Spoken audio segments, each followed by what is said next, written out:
As a therapist, I really believe we are in the Ozempic era of mental health, and I'm concerned. So I want to talk about it. I think it's important to have open dialogues about shifts we're starting to see in history. And this is one of those things where I'm noticing how this pattern of obsession with quick fixes, with just get me the result no matter how I get there, to meet societal pressure and societal standards, is starting to trickle into many other areas, notably mental health, which is what I work in. And I want to open up this discussion so we can really start to consider and reflect as individuals and as a society what this means and the impact that it's having.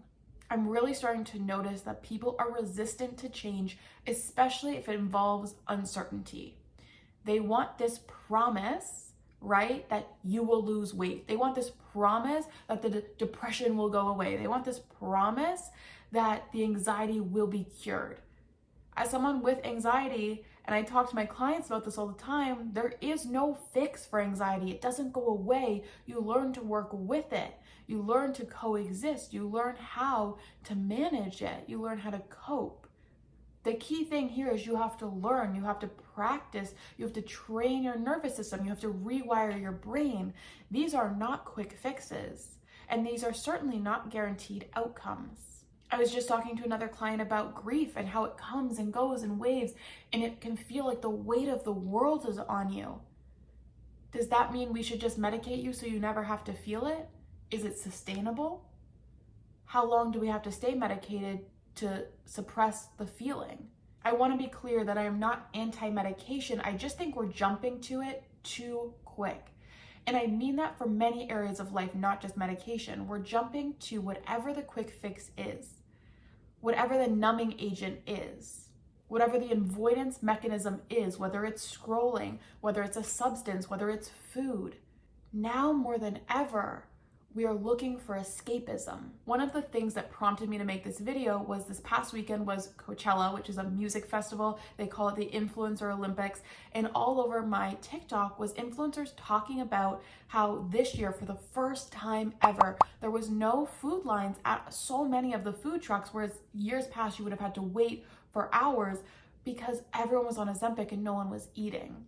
Another creator not that long ago talked about how creators who are already so tiny were going on Ozempic not because they needed it, but because they wanted to meet societal standards, because they were getting paid money to do brand deals even though they didn't need the medication. A brand offered to gift me a GLP-1 as part of their campaign today. Brand is revolutionizing healthcare by providing seamless online access to scientifically proven weight loss and anti-aging prescriptions. So I'm 23 and I sit at a very healthy weight. Prescription appointments are discounted to $1 for all influencers, cannot fully be covered due to policy restrictions. To me, this is scary, that I can have a GLP-1 here today for $1. I want us to really start to be aware of what we're consuming and what's going on behind the scenes so that we can make educated, conscious choices. My real mission in talking about this is to get people to understand that change is good. Slow change is good. Uncertainty is good. These are all things that are part of life, and I really think we've lost the plot. How I see it is that the need for instant gratification and that fastest solution possible is getting out of control. We spend more time searching for the fastest, cheapest way to do something rather than just getting started, rather than just taking action. I was having this conversation with someone about some of my deep therapeutic content that requires intense work. And I was putting out some of this content and not getting good engagement. And I really believe that so much of that is because people just don't want to put in the work anymore.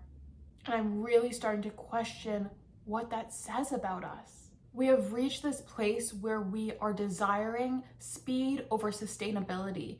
And I want us to step back and see what that impact is doing to us. Healing is now being treated as a checkbox, something to just accomplish. Okay, let me move through this, let me process that, let me get that dealt with. As opposed to a journey, something that never ends, that we just continue to grow and evolve and expand.